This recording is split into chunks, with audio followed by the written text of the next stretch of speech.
इसके पहले हम लोग वायु प्रदूषण के बारे में पढ़ रहे थे। आज के क्लास में हम लोग जल प्रदूषण के बारे में पढ़ेंगे। जल प्रदूषण क्या होता है? अजैव वातावरण में देखो, दो प्रकार के वातावरण होता है, एक जैविक एक अजैविक।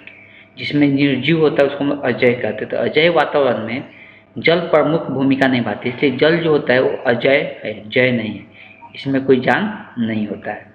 अतः जल के दूषित होना संपूर्ण जैव समुदाय के लिए संकट का विषय है। अगर जल दूषित करते हैं या जल दूषित होता है तो ये पूरा समुदाय को सोचना पड़ सकता है। इसलिए जल ही जीवन है बताया जाता है, बिना जल का कुछ भी नहीं हो सकता है। उद्योगों के विकास के लिए विकास के साथ साथ जल प्रदूषण में काफ़ी बढ़ोतरी हुई है। अगर जैसे जैसे उद्योग का विकास हुआ है, कल कारखाने नए नए लगे, नए नए मशीन लगे हैं, इससे क्या हुआ है कि जल प्रदूषण में वृद्धि आया है। जल और खराब होते चला गया है जितना उद्योग बढ़ते गया है। बहुत सी औद्योगिक इकाइयों के अनुपयोगी वस्तुएं बहुत हानिकारक या जहरीली होती है। तो जो भी अगर हम लोग कल कारखाना का बात करेंगे, औद्योगिक का बात करेंगे, तो इसमें बहुत सारे ऐसा पदार्थ निकलता है जो कि जहरीला टाइप का होता है। इसके अलावा शहरों में गंदगियों का वहाँ के जलाशयों में बहा दिया जाता है। शहर में जितना भी गंदगी होते जाता है देखा जाता है कि नदियों के द्वारा, नाला के द्वारा किसमें नदियों में बहा दिया जाता है, जो केवल मानव स्वास्थ्य के लिए भयंकर खतरनाक उत्पन्न नहीं करती है, वरन जलाशय में जितना भी जीव रहता है सबके लिए वो क्या हो जाता है, एक दुष्प्रभाव देखने को मिलता है। तो जल के अंदर जितना भी जीव होता है सबके लिए हानिकारक प्रभाव देखने को मिलता है।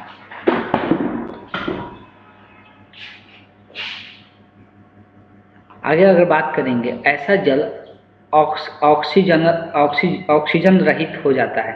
जब जल दूषित हो जाता है तो उसमें ऑक्सीजन खत्म हो जाता है। क्या होता है ऑक्सीजन रहित? मतलब होता है ऑक्सीजन रहित हो जाता है, क्योंकि जीवाणु ऑक्सीजन का प्रयोग कार्बन पदार्थों के ऑक्सीकरण में कर लेते हैं। ऐसे जल में मृत जल कहते हैं। ऐसे जल को हम लोग क्या कहते हैं? मृत जल कहते हैं, जिसमें ऑक्सीजन की मात्रा क्या हो जाता है? खत्म हो जाता है। दूषित जल के प्रयोग से जीवाणु द्वारा उत्पन्न कॉलेरा, टाइफाइड, पेचिश जैसे अनेक भयानक बीमारी देखने को मिलता है। अगर हम लोग दूषित जल को पीते हैं तो उससे क्या हो सकता है? कॉलेरा बीमारी हो सकता है, टाइफाइड हो सकता है, पेचिश हो सकता है। तो ये सब बीमारी उत्पन्न हो सकता है अगर दूषित जल का हम लोग सेवन करते हैं। दूषित मतलब क्या है? जो खराब हो चुका है। अकार्बनिक, कार्बनिक या किन्हीं अन्य पदार्थों का जल में मिलाना, जिससे जल की गुणवत्ता में परिवर्तन हो जाता है, जल की गुणवत्ता बदल जाता है, तो जल प्रदूषण कहते हैं। तो वही चीज़ है कि अकार्बनिक हो या कार्बनिक पदार्थ हो, कुछ भी हो सकता है। कार्बनिक पदार्थ उसको कहते हैं जो जीवों से मिलता है, अकार्बनिक पदार्थ उसको कहते हैं जो निर्जीवों से प्राप्त होता है। तो इसमें से कोई भी अगर पदार्थ जो कि बेकार का पदार्थ है अगर जल में मिल जाता है तो उसकी गुणवत्ता में क्या करता है? खराबी ला देता है। उसी को हम किस नाम से जानते हैं? जल प्रदूषण के नाम से जानते हैं। वस्तुतः मानव के विभिन्न आवश्यकताओं जैसे खाना पकाने, बर्तन साफ करने, स्नान करने, कहने का मतलब कि अलग अलग चीज़ों में जल का ही इस्तेमाल करते जाता है। खाना पकाए या बर्तन साफ करे या नहाए या सिंचाई करे या बिजली पैदा करने में भी, या कोई भी उद्योग होता है, कल कारखाना होता है, उसमें भी जल का निर्माण, जल का उपयोग होता है। जल हर एक जगह उपयोगी है, इसलिए हम लोग जल को साफ सुथरा रखना बहुत जरूरी है। इन सभी कार्यों के दौरान अवांछनीय पदार्थ इसे जल के साथ मिल जाते हैं और इसी का यह परिणाम है कि आज भारत के 70% नदियाँ क्या हो चुकी है? दूषित हो चुका है। तो यही कारण है कि आज के डेट में 100 में से 70% नदी जो है वो पूरी तरह से क्या हो चुका है? दूषित हो चुका है। आगे बात हो रहा है जल प्रदूषण के कारण। अब किन किन कारणों से जल प्रदूषण होता है उसके बारे में हम लोग चर्चा करने वाले हैं। सबसे पहले घरेलू अपमार्जक, जो घरों में हम लोग साफ सफाई के लिए अपमार्जक जो साबुन वगैरह यूज करते हैं उसी को अपमार्जक कहते हैं। इसके कारण भी क्या होता है कि जल क्या होता है? जल दूषित होता है, प्रदूषित होता है। अपनी दैनिक आवश्यकताओं के लिए मनुष्य अनेक पदार्थ का प्रयोग में लाता है, जैसे टीन के डब्बे, बोतलें, प्लास्टिक के डब्बे, जिंक, एल्युमिनियम, गले कागज के थैले। यदि वस्तुएं का उपयोग के बाद सीधे ही नालों से बहती हुई नदियों तक पहुंचती है तो रसोई घर में बर्तन मांजने स्नान घर में कपड़े धोने या धोबियों द्वारा अनेक प्रकार के अपमार्जक का उपयोग किया जाता है। देखो, अलग अलग चीज़ों को साफ करने के लिए, बर्तन साफ करने के लिए, नहाने के लिए, या बोल सकते हैं कोई कपड़ा वगैरह धोने के लिए, सब में हम लोग अपमार्जक का प्रयोग करते हैं। जो साबुन होता है वही अपमार्जक जो साफ करने के लिए होता है। तो ये सब के सब, अगर ये क्या होता है, इसमें ऐसा पदार्थ रहता है कि ये सब विघटित नहीं होता है, ये जल के सहारे नदियों में चला जाएगा और नदियों को भी क्या कर देता है, दूषित कर देता है। इन दोनों के विभिन्न प्रकार के फॉस्फेट, नाइट्रेट, एल्युमिनियम यौगिक, एल्किल, बेंजीन, सल्फेनेट धातु, हानिकारक अम्ल, क्षार नदियों तक पहुँच जाते हैं। वही चीज़ दिया हुआ है। इनके कारण जो अपमार्जक में ये सब पदार्थ पाया जाता है, और यही पाने के कारण क्या होता है कि ये बहते हुए कहाँ तक पहुँच जाता है, नदियों को दूषित कर देता है, नदियों में पहुँच जाता है। विकसित देशों में एक नागरिक प्रतिवर्ष आधा टन से अधिक घरेलू अपमार्जक उत्सर्जित करता है। कहने का मतलब है कि अगर हम लोग बात करेंगे, जो विकसित देश है वहाँ के नागरिक जो होते हैं आधा टन से अधिक घरेलू अपमार्जक उत्सर्जित करते हैं, मतलब वो उसको बहा देते हैं, ठीक है, उसका उपयोग कर लेते हैं।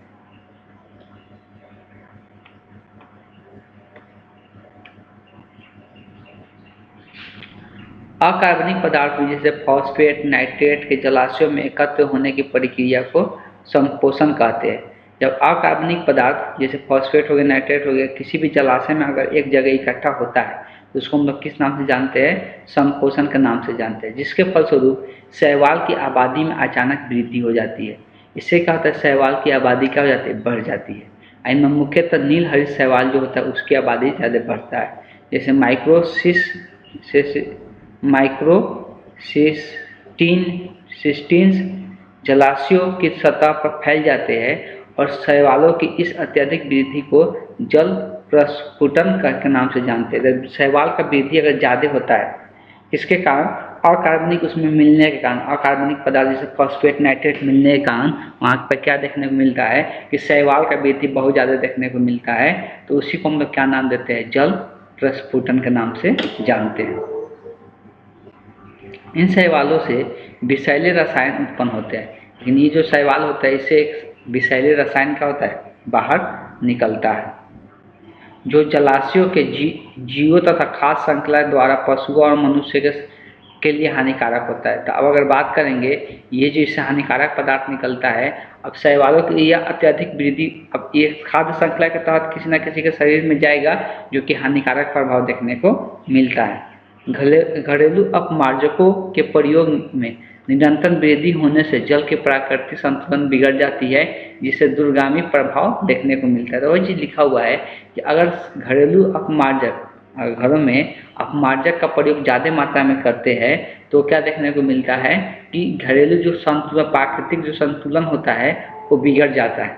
इसलिए कि अगर ज़्यादा मात्रा में यूज करेंगे तो उससे क्या होगा, अलग अलग चीज़ों को दिक्कतें आने लगेगा, तो सब चीज़ धीरे धीरे क्या होने लगेगा, बिगड़ने लगेगा। आगे दिया हुआ है कि जल प्रदूषण का और क्या कारण है, तो वाहित मलजल। अब और क्या कारण है, वाहित मलजल।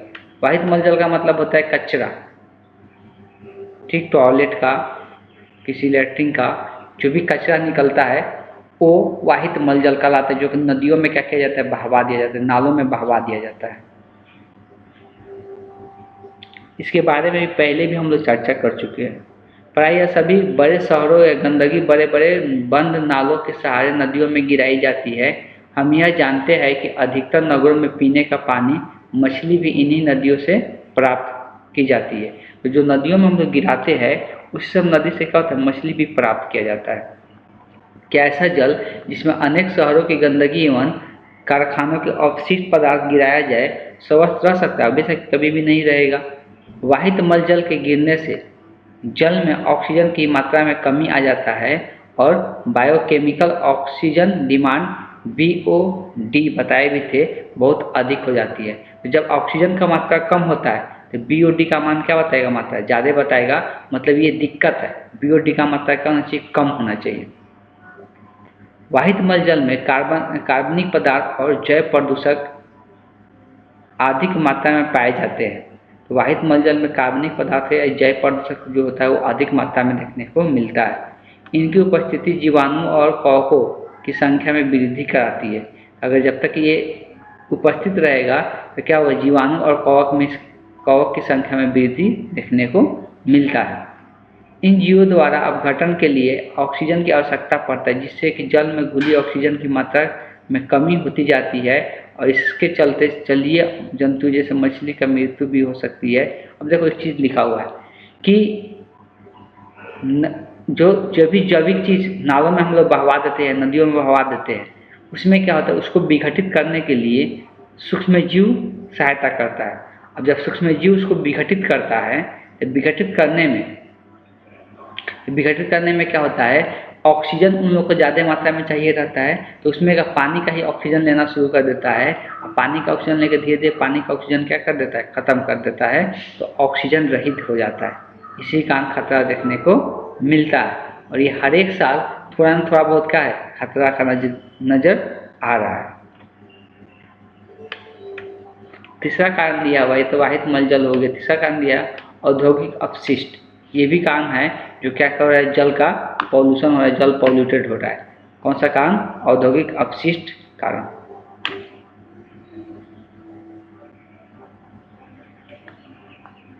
औद्योगिक अपशिष्ट का मतलब होता है जो इंडस्ट्री होता है, जो फैक्ट्री वगैरह होता है, उससे बेकार के जो पदार्थ निकलता है उसी को हम लोग कहते हैं औद्योगिक अपशिष्ट। जिससे ज़्यादातर बाहरी नगरों में देखने को मिलता है। कानपुर, मुंबई, दिल्ली, कोलकाता, अहमदाबाद के आदि जगहों में अवस्थित बड़ी बड़ी मिल और कारखानों के अवशिष्ट पदार्थ नदी में क्या करते हैं, गिराए जाते हैं। इसलिए कि ये जितना भी सिटी का नाम दिया हुआ है सब किसी ना किसी नदी के किनारे है और जितना भी बेकार का पदार्थ होता है सब नदियों में क्या किया जाता है, बहवा दिया जाता है, जिससे नदियों का पानी क्या हो जाता है, दूषित हो जाता है। और कुछ ऐसे रासायनिक पदार्थ पहुँच जाते हैं जिससे जल विषैला भी हो सकता है। कारखानों से निकलने वाले अपशिष्ट पदार्थ उपयोगित कच्चे पदार्थों पर निर्भर करती है। तो कारखानों से निकलने वाले जो अपशिष्ट पदार्थ होता है वो किस पर निर्भर करती है, कच्चे पदार्थ पर निर्भर करती है। इसलिए कच्चे पदार्थ को बनाकर नए नए अलग चीज़ें बनाया जाता है, तो इसीलिए अपशिष्ट पदार्थ जो निकलता है वो कच्चे पदार्थ के रूप में ही वहाँ से निकलता है। जैसे अकार्बनिक पदार्थ का बात करेंगे तो क्या क्या उसे अपशिष्ट के रूप में निकल जाता है, सल्फर, लवण, सल्फर, फेरस, कागज, चीनी, रबर, कृत्रिम रेशे, खेतों के आदि से निकालने वाले कार्बनिक अवशेष, फिनॉल तथा सोनाइट, भारी धातु, तेल। अब देखो ये सब चीज़ें बताया जा रहा है कि अगर इससे हम लोग कार्बनिक अवशोषण करना है, अवशोषण करने के लिए जरूरी नहीं है कि अवशोषण, देखो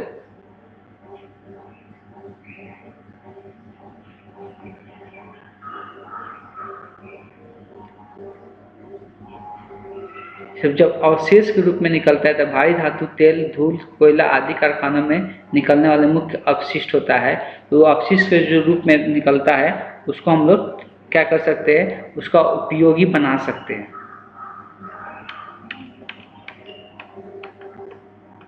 तो अलग अलग यहाँ पे नदी का नाम दिया हुआ है, जल प्रदूषण किस किस कारणों से हुआ है उसके बारे में दिया है। गंगा नदी के बारे में दिया है, चमड़ा, राष्ट्रीय कपड़ा एवं धातु उद्योग, घरेलू वर्जित मल जल, तेल शोधक, तो ये सब चीज़ें होता है गंगा के कारण, मतलब ये क्या है, प्रदूषित हुआ है।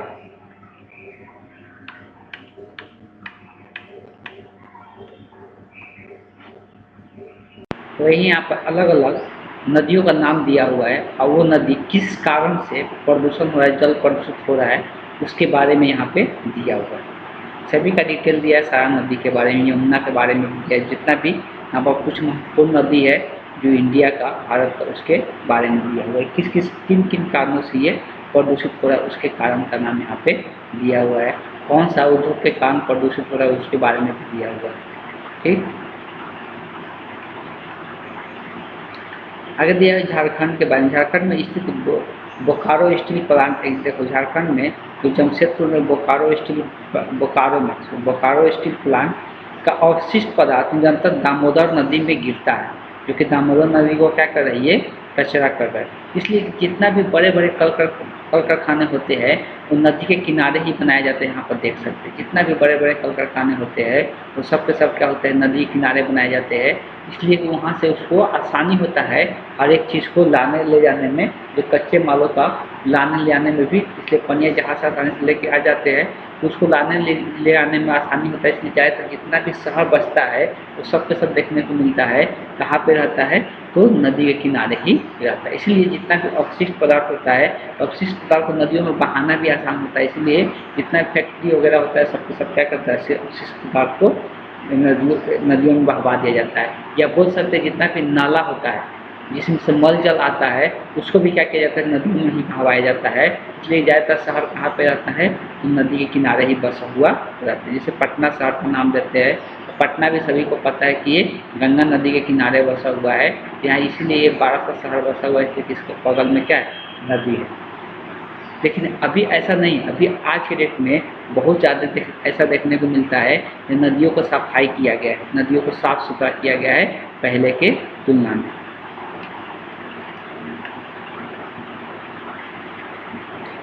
आगे दिया हुआ है कृषि स्रोत एवं उर्वरक के कारण क्या होता है, जल प्रदूषण होता है। जल प्रदूषण और भी कारण यहाँ पर दिया हुआ है, किसके कारण होता है, तो कृषि स्रोत एवं उर्वरक के कारण होता है।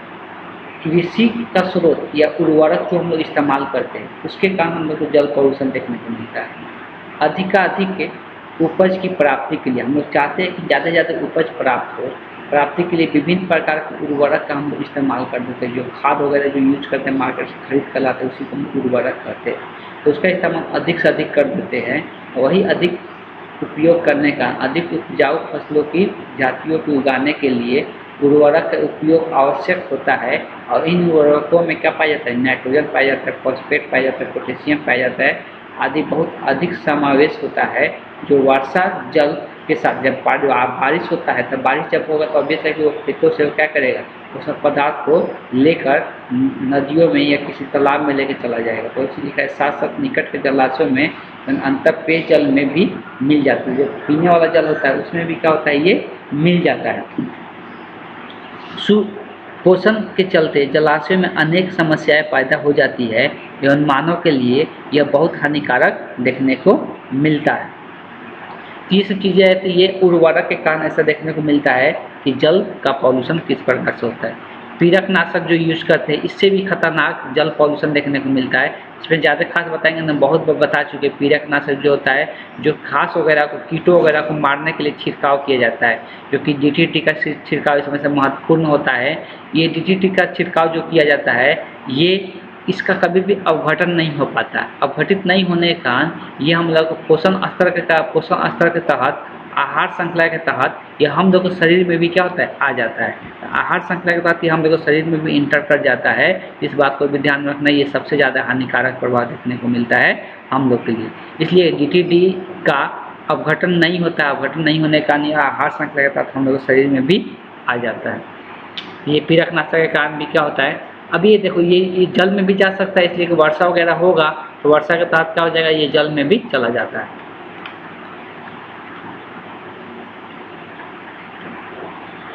अब देखो जलाशय के लिए जल में DDT की सांद्रता कितना होना चाहिए, इतना होना चाहिए। पादप पलाव में इतना होता है, छोटी मछली में इतना होता है, बड़ी मछली में इतना पाया जाता है, मत्स्य पक्षियों में इतना PPP पाया जाता है। 5 PPP यहाँ पर 0.0 DDT के सांद्रता का बात हो रहा है, DDT के मात्रा का बात हो रहा है कि मात्रा किसमें कितना ज़्यादा पाया जाता है।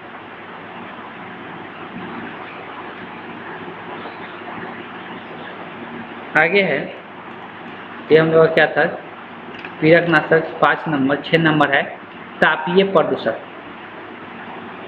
तापीय प्रदूषक क्या होता है, विभिन्न औद्योगिक इकाइयों के संयंत्रों को ठंडा करने के लिए जल का इस्तेमाल किया जाता है। देखो बहुत सारा ऐसा हम लोग मशीन का इस्तेमाल करते हैं जो गर्म होते रहता है। और वैसा है कि मशीन जब भी चलता है तो क्या होता है, गर्म होते रहता है। तो उसी को ठंडा करने के लिए हम लोग ठंडा करने के लिए क्या करते हैं, जल का इस्तेमाल करते हैं। इसके साथ साथ बिजली के पावर संयंत्र, न्यूक्लियर पावर स्टेशन में जल का प्रशीतक के रूप में प्रयोग किया जाता है। मतलब प्रशीतक का मतलब भी होता है ठंडा करने के लिए रूप में जल का इस्तेमाल करते हैं। बिजली का पावर प्लांट में या न्यूक्लियर पावर प्लांट होता है उसमें भी जल का इस्तेमाल किया जाता है।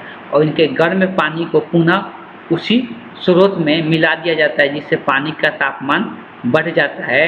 अचानक तापमान में वृद्धि होने से जल में उपस्थित जंतुएं और मछलियों मर जाते हैं और जलीय पौधों को श्वसन दर में, अब देखो मान लो कि नदी वगैरह हो, कहीं पर भी नदी वगैरह होता है तो गर्म जल निकाल के क्या किया जाता है, तुरंत नदियों में बहा दिया जाएगा। जैसे नदियों में अगर गर्म जल जाएगा, उसमें रहने वाले जो जीव होंगे वो क्या होने लगेंगे, ताप के कारण मरने लगेंगे, बहुत सारे में श्वसन सांस लेने में दिक्कत होने लगेगा। ये सब प्रॉब्लम देखने को मिल जाता है। इसी को बोलते हैं हम लोग तापीय पॉल्यूशन। मतलब इससे भी क्या होता है, जल पॉल्यूशन देखने को मिलता है। आगे है भारी धातु के कारण। औद्योगिक अपशिष्ट, पीड़कनाशकों एवं खनन के विभिन्न प्रकार के भारी धातुओं की यौगिक अंततः निकट के जलाशय में क्या हो जाता है, मिल जाते हैं और क्लोरीन कॉस्टिक सोडा के कारखानों से पारा जल में आ जाता है। अब देखो, कॉस्टिक सोडा या क्लोरीन के जहाँ कारखाना रहता है, जहाँ पर क्लोरीन का निर्माण किया जाता है या कॉस्टिक सोडा का निर्माण किया जाता है, तो उसमें से जो पारा होता है, पारा मरकरी जो बोलते हैं, ये पदार्थ जल में मिल जाता है और ये एक जहर का काम करता है जो जलीय जीवों और मछलियों में जमा हो सकता है। और जब बहुत मात्रा में पारा जलीय जीव में आ जाएगा, जिसमें मछली रहता है, उनके लिए हानिकारक ये होने लगता है। ऐसे दूसरे जीवों को खाने से मनुष्य के शरीर में भी क्या होता है, पारा पहुंच जाता है। मान लो कि उसी मछली को अगर हम लोग खाएंगे, उसके शरीर में पारा आ चुका है, तो हम लोग के शरीर में भी पारा पहुंच जाएगा, तो हम लोग के लिए भी क्या हो गया, हानिकारक हो गया। जापान के मिनामाटा खाड़ी में एक कारखाने द्वारा फेंके जाने वाले पारे के कारण दूषित मछलियां खाने से अनेक लोगों को क्या हो गई थी, मृत्यु हो गई थी। अब देखो, वो तो पहले किस में आया, पारा, तो पारा का मतलब मछली में आया, जो मछली को लोग खाए तो इंसान में भी आ गया, जिसके कारण बहुत सारे मृत्यु देखने को मिला था। स्वीडन और कनाडा में भी इसी प्रकार की घटना देखने को मिला था। तो ये चीज़ घटना होता है कि पारा आने का इंसान की मृत्यु हो जाती है। अब पारा किस में आता है, मछलियों के अंदर आता है। जब हम लोग कौन सा कारखाना का यूज करते हैं, क्लोरीन और कॉस्टिक सोडा का इस्तेमाल करते हैं उसको बनाने के लिए, तो उसमें से पारा निकलता है जो कि नदियों में क्या किया जाता है, बहा दिया जाता है।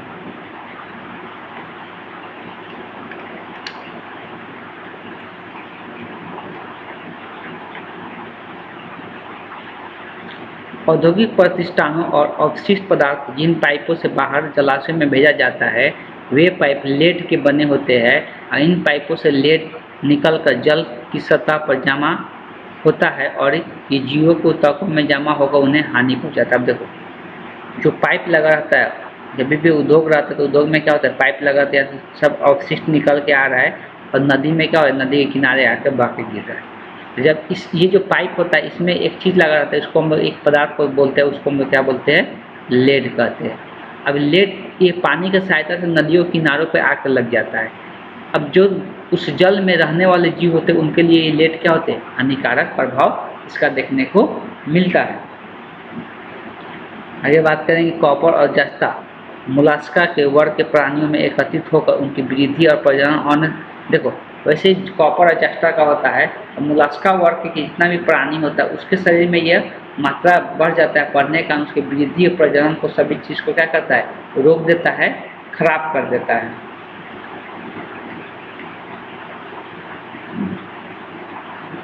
एक और जल को प्रदूषित होने का एक सबसे बड़ा कारण यहाँ पर दिया हुआ है, क्या, 100 परवा।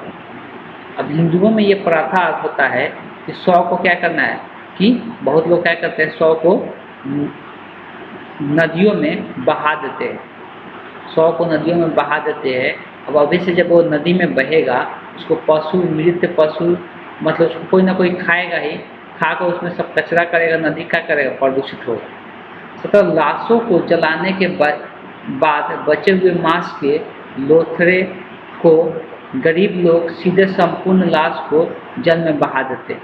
तो कुछ लोग तो उसको राख के बहा देते हैं और कुछ लोग क्या करते हैं, उसको जलाते ही नहीं, डायरेक्ट क्या कर देते हैं, पूरे नदी में ही बहा देते हैं।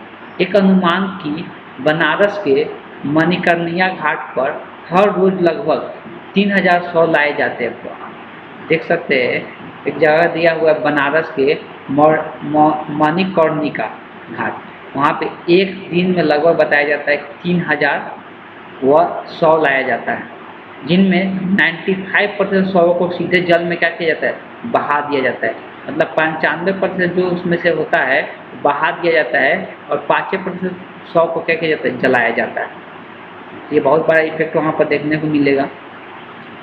जो लोग 100 को जलाते भी है तो जलाने के बाद भी अंधजली लकड़ियों को पानी में डुबा देते हैं, जिससे जल गर्म हो जाते हैं, जिससे वहाँ के जीवों में प्रतिकूल प्रभाव देखने को मिलता है। तो कुछ लोग जलाते भी हैं, जो जला हुआ बचा हुआ सब लकड़ी रहता है उसको भी क्या करते हैं, उसी के अंदर डाल देते हैं, जिसके कारण पानी गर्म हो जाता है और वहाँ पे रहने वाले जीव के लिए क्या हो जाता है, हानि हो जाता है।